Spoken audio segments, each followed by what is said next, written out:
Managers are essential to pro wrestling. It's as simple as that. Many iconic wrestlers were made doubly iconic because of the managers that followed them to the ring. Undertaker and Paul Bearer, Brock Lesnar and Paul Heyman, CM Punk and Paul Heyman, and the list goes on. These are all great examples of wrestlers that were made even more iconic because of the managers with them. There are many iconic managers who are currently in the public eye, so let's take a look at where they are now.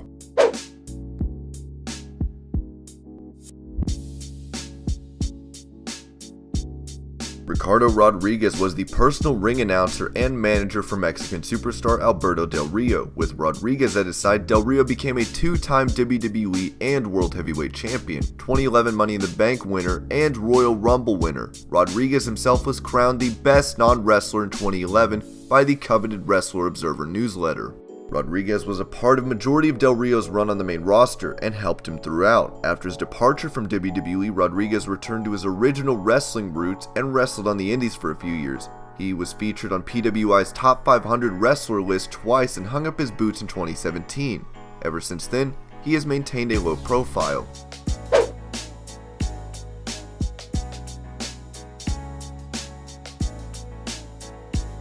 Armando Estrada is one of the most memorable managers of the mid-2000s, accompanying Umaga to the ring during his run with the company. Umaga became a two-time Intercontinental Champion with the WWE while always being a part of the main event fixture.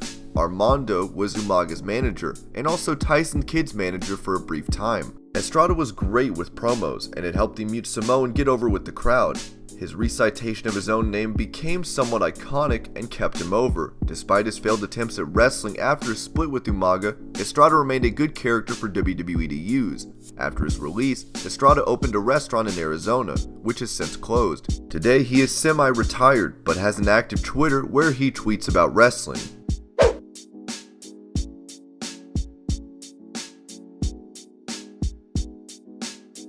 Just because Paul Heyman is number 8 on this list doesn't mean he isn't one of the most iconic managers of all time. He is still relatively fresh in our memory, as he was seen in Brock Lesnar's corner for SummerSlam in 2018. Heyman's clientele is massive and riddled with achievements, so listing all of them would be a video of its own. His notable clients include Steve Austin, The Big Show, Brock Lesnar, CM Punk, among many others. Heyman will go down in history as one of the best minds in pro wrestling. He was a manager that could build and deflate stories solely based on how he performed, a massive gift for any manager in the world.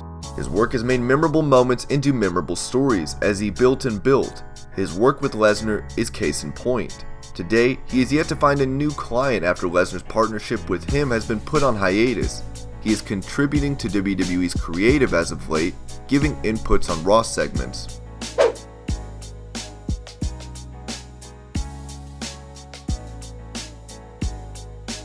Jim Cornette is considered to be one of the finest on-screen personalities that pro wrestling has ever seen. The manager of the Midnight Express, Cornette made history with that team.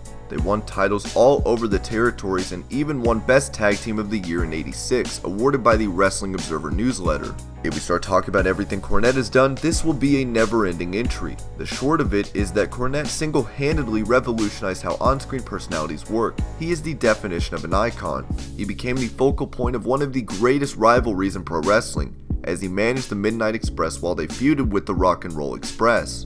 Today, Cornette is a podcaster and occasional on-screen figure for different promotions.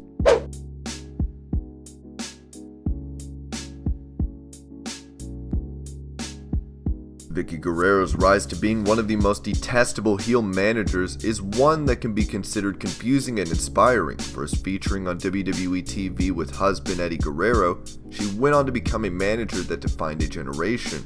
She started with Eddie, moved on to Chavo, and then her most memorable client, Edge. She became the de facto manager for the stable La Familia and unleashed a reign of terror on SmackDown. Even though she is mainly remembered for her work as SmackDown's general manager, she did manage Edge throughout his run. They were heels that everyone hated, but were hard to one-up. She was also the manager for Dolph Ziggler before leaving the promotion in 2014 as a face. She last featured on WWE as a part of the Women's Royal Rumble in 2018. Now she is pursuing a career in medical administration.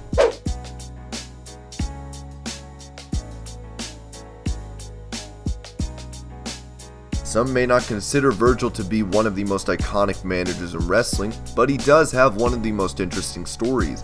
Virgil was the manager for the $1 Million Man Ted DiBiase and even the NWO. He was a loyal follower of Ted DiBiase for the majority of his WWE run.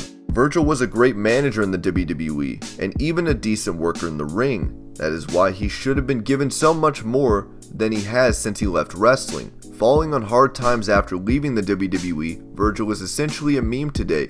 The Lonely Virgil meme started after people saw Virgil sitting alone on autograph booths with no one wanting his autograph. He wrestles intermittently on the indies still.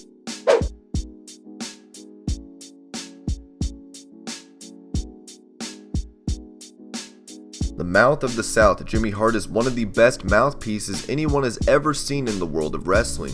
We are only going to mention a few of the names he has managed, as those names will say more about his managerial prowess than we ever could. He has managed the likes of Hulk Hogan, the Hart Foundation, Greg Valentine, Jerry the King Lawler, Dino Bravo, the Nasty Boys, the Giant, the Honky Tonk Man, and so many more. The two-time Wrestling Observer Newsletter Manager of the Year has made history. He has managed some tremendous names while becoming one of the most instantly recognizable figures in pro wrestling. Nowadays, Hart is working with the WWE on a Legends contract, appearing on Independence off and on, as well as running a beachfront restaurant called Jimmy Hart's Hall of Fame Bar and Tiki Deck.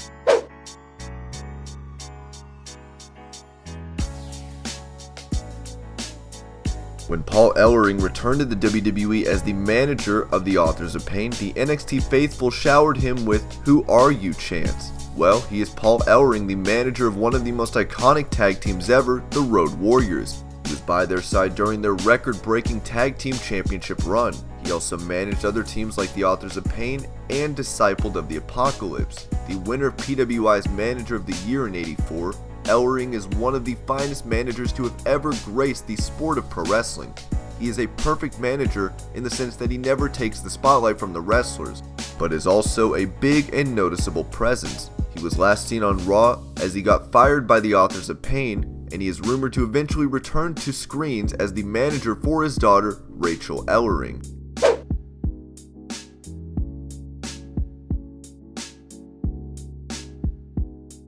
Only one of two Hall of Famers on this list, with Paul Ellering being the other. Teddy Long is one of the most memorable managers in the history of WWE. Even though he made a name for himself as an iconic general manager, he was an acclaimed manager in his own right. Before he became a GM, Teddy Long managed over 16 wrestlers and 9 tag teams. Teddy Long is one person that people forget was one of the biggest managers at a time. He never managed anyone in the WWE, but was a prominent manager in WCW and Jim Crockett Promotions. Just like Ellering, even Long is a PWI Manager of the Year winner, winning it in 1990. Some notable clients for him have been the likes of Ron Simmons, Sid Vicious, and even Mean Mark Callis, better known as The Undertaker. He makes wrestling appearances off and on, and was last seen at Raw 25.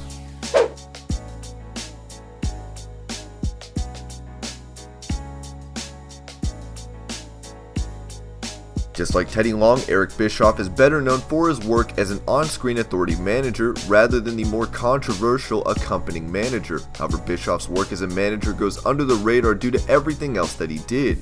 Bischoff was a tremendous manager who worked with the likes of the NWO, Hulk Hogan, Kurt Angle, and more. He even worked as a manager for Rated RKO in 2006. Eric Bischoff was great whenever he brought out the wrestlers that were previously mentioned. He was an uber charismatic figure who can drum up excitement for anything. He is a lot like Paul Heyman in this sense, that he could do anything for any wrestler with a microphone in his hand.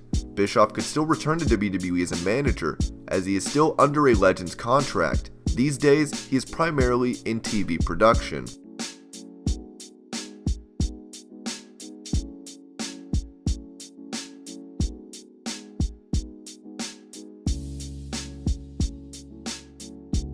And these are 10 former managers and where they are now. I hope you're all having an amazing day. Thank you so much for watching Wrestling Hub, and I'll see you later with more videos.